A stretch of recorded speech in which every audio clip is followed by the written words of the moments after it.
ಬೆಳಗಿನ ಶುಭೋದಯಗಳು. ನಾನು ಹರ್ಷಿತಾ. ಬಿಯುಬಿ ನ್ಯೂಸ್ಗೆ ಸ್ವಾಗತ. ವಿಜ್ಞಾನ ಉತ್ಸವ ಇಂದಿನಿಂದ ವಿವಿಧ ಸ್ಪರ್ಧೆಗಳಿಗೆ ವೇದಿಕೆ. ವಿಜ್ಞಾನ ಉತ್ಸವದ ಅಂಗವಾಗಿ ವಿದ್ಯಾರ್ಥಿಗಳು ವಿವಿಧ ಸ್ಪರ್ಧೆಗಳನ್ನು ಆಯೋಜಿಸಲಾಗಿದೆ. ವಿಜ್ಞಾನ ಮಾದರಿ ಸ್ಪರ್ಧೆ, ವಿಜ್ಞಾನ ಪೋಸ್ಟರ್ ಪ್ರಸ್ತುತಿ, ರಸಪ್ರಶ್ನೆ, ಪ್ರಬಂಧ, ಫಿಕ್ಸ್ ಆ್ಯಂಡ್ ಸ್ಪೀಕ್ಸ್ ಸ್ಪರ್ಧೆಗಳು ನಡೆಯಲಿದ್ದು, ಈ ಸ್ಪರ್ಧೆಗಳಲ್ಲಿ ಭಾಗವಹಿಸುವ ಬೆಂಗಳೂರು ವಿಶ್ವವಿದ್ಯಾನಿಲಯದ ವಿದ್ಯಾರ್ಥಿಗಳಿಗೆ ಪ್ರತಿ ಸ್ಪರ್ಧೆಗೆ 100 ರು ಮತ್ತು ಇತರ ವಿಶ್ವವಿದ್ಯಾಲಯಗಳ ವಿದ್ಯಾರ್ಥಿಗಳಿಗೆ 200 ರು ಶುಲ್ಕ ನಿಗದಿಪಡಿಸಲಾಗಿದೆ. ಮಾರ್ಚ್ 17ರಿಂದ 18ರ ಬೆಳಗ್ಗೆ 10ರಿಂದ ಸಂಜೆ 5ರವರೆಗೆ ನಡೆಯಲಿರುವ ಈ ಉತ್ಸವದಲ್ಲಿ ಭಾಗವಹಿಸಲು ಎಲ್ಲರಿಗೂ ಮುಕ್ತ ಅವಕಾಶವಿದೆ. ಯಾವುದೇ ಪ್ರವೇಶ ಶುಲ್ಕವಿಲ್ಲ. ವಿದ್ಯಾರ್ಥಿಗಳು, ಶಿಕ್ಷಕರು ಮತ್ತು ಜನರು ಭಾಗವಹಿಸಬಹುದು. ಎಲ್ಲರಿಗೂ ಬೆಳಗಿನ ಶುಭೋದಯಗಳು. ಬಿಯುಬಿ ನ್ಯೂಸ್ಗೆ ಸ್ವಾಗತ. ನಾನು ನಿಸರ್ಗ. ಇದೀಗ ಮುಖ್ಯಾಂಶಗಳು.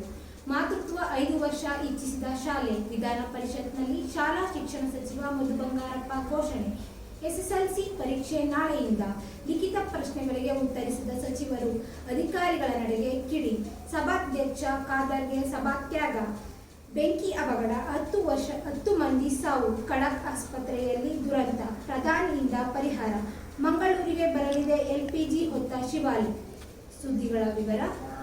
ಬೆಂಗಳೂರು ಶಾಸಕರ ಲಿಖಿತ ಪ್ರಶ್ನೆಗಳಿಗೆ ಸದನದಲ್ಲಿ ಉತ್ತರ ಮಂಡಿಸಲು ವಿಫಲರಾದ ಸಚಿವರು. ಅಧಿಕಾರಿಗಳ ನಡೆಯ ವಿರುದ್ಧ ಅಸಮಾಧಾನಗೊಂಡ ಸಭಾಧ್ಯಕ್ಷ ಯುಟಿ ಖಾದರ್ ಸಭಾತ್ಯಾಗ ಮಾಡಿದ ಪ್ರಸಂಗ ವಿಧಾನಸಭೆಯಲ್ಲಿ ಸೋಮವಾರ ನಡೆಯಿತು. ಪ್ರಶ್ನೋತ್ತರ ಕಲಾಪದ ಬಳಿಕ ಲಿಖಿತ ರೂಪದಲ್ಲಿರುವ ಉತ್ತರಗಳನ್ನು ಮಂಡಿಸಿದ ಗೃಹ ಸಚಿವ ಜಿ ಪರಮೇಶ್ವರ್, 230 ಪ್ರಶ್ನೆಗಳ ಪೈಕಿ 84 ಪ್ರಶ್ನೆಗಳಿಗೆ ಉತ್ತರ ಮಂಡಿಸಲಾಗಿದೆ ಎಂದರು. ಈ ವೇಳೆ ಮಧ್ಯಪ್ರವೇಶಿಸಿದ ವಿರೋಧ ಪಕ್ಷದ ನಾಯಕ ಆರ್ ಅಶೋಕ್, ಸಚಿವರ ಪೈಕಿ 15% ಜನ ಮಾತ್ರ ಸದನದಲ್ಲಿದ್ದಾರೆ. ಕಲಾಪದಲ್ಲಿ ಯಾರೂ ಭಾಗವಹಿಸುವುದಿಲ್ಲ ಎಂದರು. ನೀವು 4 ಬಾರಿ ಎಚ್ಚರಿಕೆ ನೀಡಿದ್ದೀರಿ. 5ನೇ ಬಾರಿ ಎಚ್ಚರಿಕೆ ನೀಡಿ ನೀವು ಹೇಳಿದರೂ ಯಾರೂ ಎಚ್ಚೆತ್ತುಕೊಂಡಿಲ್ಲ. ದೇವರ ತರಹ ಬರುತ್ತಾರೆ, ದೇವರ ತರಹವೇ ಮನೆಗೆ ಹೋಗುತ್ತಾರೆ. ಸರ್ಕಾರ ಸತ್ತು ಹೋಗಿದೆ, ತಿಥಿ ಮಾಡಿ ಆ ಊಟಕ್ಕೆ ಹೋಗಬೇಕು ಎಂದು ಅಶೋಕ್ ಆಕ್ರೋಶದಿಂದ ಹೇಳಿದ್ದಾರೆ. ಇಲ್ಲಿಗೆ ಮುಖ್ಯಾಂಶಗಳು ಮುಕ್ತಾಯಗೊಂಡಿವೆ. ನಮಸ್ಕಾರ ವೀಕ್ಷಕರೇ, ನೀವು ನೋಡ್ತಾ ಇದ್ದೀರಾ ಬಿಯುಬಿ ನ್ಯೂಸ್. ನಾನು ಭರತ್. ಇಂದಿನ ಮುಖ್ಯಾಂಶಗಳು. ಮೆಕ್ಯಾನಿಕ್ ಕೊಲೆ, 6 ಮಂದಿ ಬಂಧನ. ಕ್ಷುಲ್ಲಕ ಕಾರಣಕ್ಕೆ ನಡೆದ ಜಗಳದ ವೇಳೆ ಬ್ಯಾಟ್ನಿಂದ ಹಲ್ಲೆ ನಡೆಸಿ ಮಕ್ಕಳೆದುರೇ ಮೆಕ್ಯಾನಿಕ್ ಒಬ್ಬರನ್ನು ಕೊಲೆಗೈದಿರುವ ಘಟನೆ ಸಿದ್ದಯ್ಯ ರಸ್ತೆಯಲ್ಲಿ ಭಾನುವಾರ ರಾತ್ರಿ ನಡೆದಿದೆ. ಆನೆಪಾಳ್ಯದ ರಶೀದ್ ಪಾಷಾ, 45 ವರ್ಷ, ಕೊಲೆಯಾದವರು. ಕೊಲೆ ಆರೋಪಿಗಳಾದ ಪರ್ವೇಜ್, ಅಫ್ರೀದ್, ಸಮೀರ್ ಸೇರಿದಂತೆ 6 ಮಂದಿ ಆರೋಪಿಗಳನ್ನು ಪೊಲೀಸರು ಬಂಧಿಸಿದ್ದಾರೆ. ಸಿದ್ದಯ್ಯ ರಸ್ತೆಯ ಬಡಾಮಕಾನ್ನಲ್ಲಿ ವಕ್ಫ್ ಬೋರ್ಡ್ಗೆ ಸೇರಿದ ಜಾಗದಲ್ಲಿ ಮೆಕ್ಯಾನಿಕ್ ಶಾಪ್ಗಳು ಸೇರಿದಂತೆ 106 ಮಳಿಗೆಗಳು ವಾಣಿಜ್ಯ ಚಟುವಟಿಕೆ ನಡೆಸುತ್ತಿವೆ. ಈ ಪೈಕಿ ರಶೀದ್ ಪಾಷಾ ಕೂಡ ಮೆಕ್ಯಾನಿಕ್ ಶಾಪ್ ನಡೆಸುತ್ತಿದ್ದರು. ಇತ್ತೀಚೆಗೆ ತಮ್ಮ ಶಾಪ್ನ ಮೇಲ್ಛಾವಣಿ ಶೀಟ್ನ ಬದಲಿಗೆ ಕಾಂಕ್ರೀಟ್ ಹಾಕಿಸಿದ್ದು, ಇದಕ್ಕೆ ಪರ್ವೇಜ್ ಸೇರಿ ಇತರರು ವಿರೋಧ ವ್ಯಕ್ತಪಡಿಸಿದ್ದರು. ಭಾನುವಾರ ರಾತ್ರಿ 9:30 ವೇಳೆಗೆ ಶಾಪ್ ಬಳಿ ಕಾಂಕ್ರೀಟ್ ಮೇಲ್ಛಾವಣಿ ಹಾಕಿದ್ದ ವಿಚಾರಕ್ಕೆ ರಶೀದ್ ಹಾಗೂ ಪರ್ವೇಜ್ ನಡುವೆ ಜಗಳ ಆರಂಭವಾಗಿದ್ದು, ಅದು ವಿಕೋಪಕ್ಕೆ ತಿರುಗಿತ್ತು. ಪರ್ವೇಜ್ ತನ್ನ ಸಹಚರರ ಜೊತೆ ಸೇರಿ ಬ್ಯಾಟ್ನಿಂದ ರಶೀದ್ ತಲೆ ಹಾಗೂ ಇತರ ಭಾಗಗಳಿಗೆ ಹಲ್ಲೆ ನಡೆಸಿ ನೋಡುತ್ತಲೇ ಕೊಲೆಗೈದು ಪರಾರಿಯಾಗಿದ್ದರು ಎಂದು ಪೊಲೀಸರು ತಿಳಿಸಿದ್ದಾರೆ. ಕಾಂಕ್ರೀಟ್ ಹಾಕಿಸಿದ ವಿಚಾರಕ್ಕೆ ಜಗಳವಾಗಿ ಕೊಲೆಯಾಗಿರುವುದು ಪ್ರಾಥಮಿಕ ತನಿಖೆಯಲ್ಲಿ ಗೊತ್ತಾಗಿದೆ. ಕೊಲೆಗೆ ನಿಖರ ಕಾರಣ ಅರಿಯಲು ಹಲವು ಆಯಾಮಗಳಲ್ಲಿ ತನಿಖೆ ಮುಂದುವರಿಸಲು ತನಿಖೆ ಬಳಿಕವಷ್ಟೇ ಸ್ಪಷ್ಟ ಕಾರಣ ಗೊತ್ತಾಗಲಿದೆ ಎಂದು ಕೇಂದ್ರ ವಿಭಾಗದ ಡಿಸಿಪಿ ಅಕ್ಷಯ್ ಎಂಕೆ ಅವರು ತಿಳಿಸಿದ್ದಾರೆ. ಇಲ್ಲಿಗೆ ವಾರ್ತಾ ಪ್ರಸಾರ ಮುಕ್ತಾಯಿತು. ನಿರಂತರ ಸುದ್ದಿಗಳನ್ನು ನೋಡ್ತಾ ಇದ್ದೀವಿ. Welcome to BUB News. This is Venugopal. First headlines. Direct talks with Iran on ship passage yielded results. External Affairs Minister. Cross voting helps NDA in Rajya Sabha polls in Odisha and Bihar. US report calls for sanctions on RSS. Government rejects it. Indian crude hits $137, up 93% since start of conflict. Now news in details. The Indian crude hits $137, up 93% since start of conflict.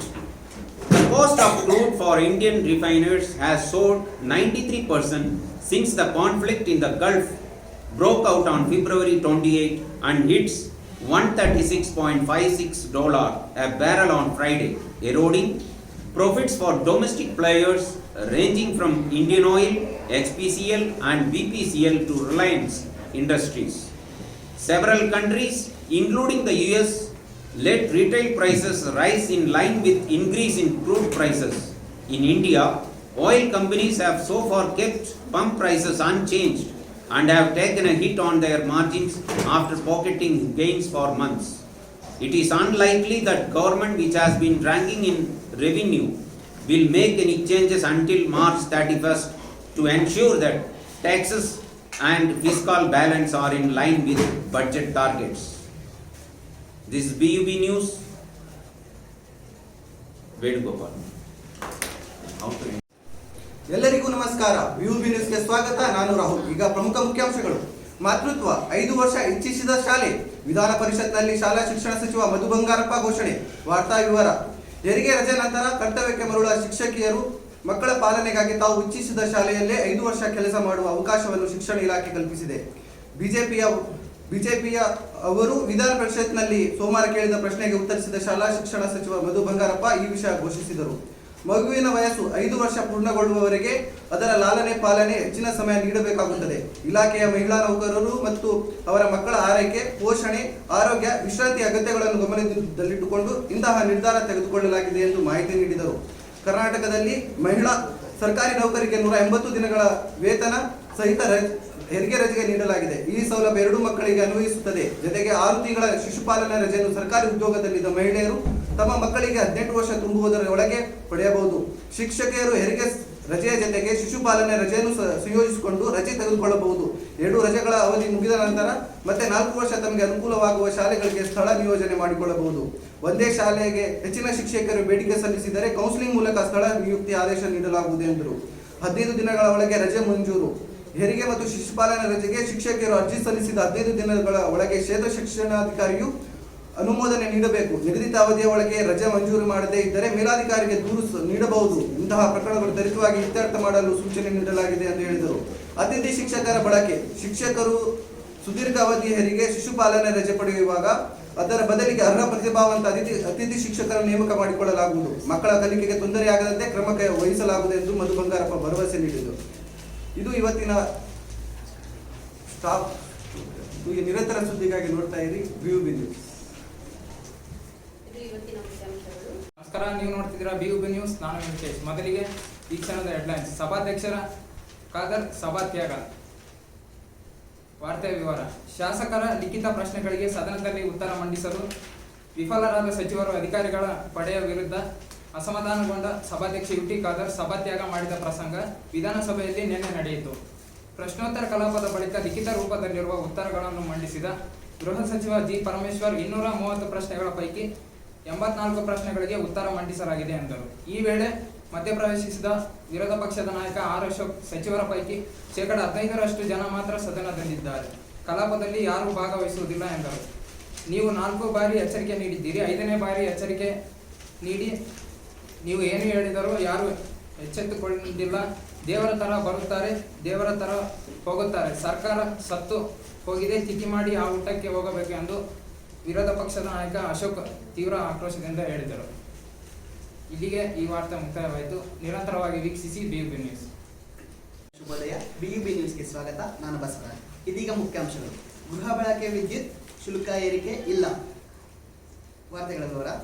Bengaluru ವಿದ್ಯುತ್ ಸರಬರಾಜು company ಸೇರಿ ರಾಜ್ಯದ ಎಲ್ಲ ವಿದ್ಯುತ್ ಕಂಪನಿಗಳು ಒಟ್ಟು 4,516 ಕೋಟಿ ನಷ್ಟದಲ್ಲಿವೆ.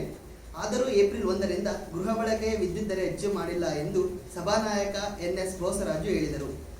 ವಿಧಾನ ಪರಿಷತ್ನಲ್ಲಿ ಬಿಜೆಪಿಯ CN ಮಂಜೇಗೌಡ ಅವರ ಪ್ರಶ್ನೆಗೆ ಇಂಧನ ಸಚಿವ KJ ಜಾರ್ಜ್ ಪರವಾಗಿ ಉತ್ತರಿಸಿದ ಅವರು 5 ಎಸ್ಕಾಂಗಳು ನಷ್ಟದಲ್ಲಿದ್ದರೂ ನಾಗರಿಕ ಸ್ನೇಹಿಯಾಗಿ ಕೆಲಸ ಮಾಡುತ್ತಿವೆ.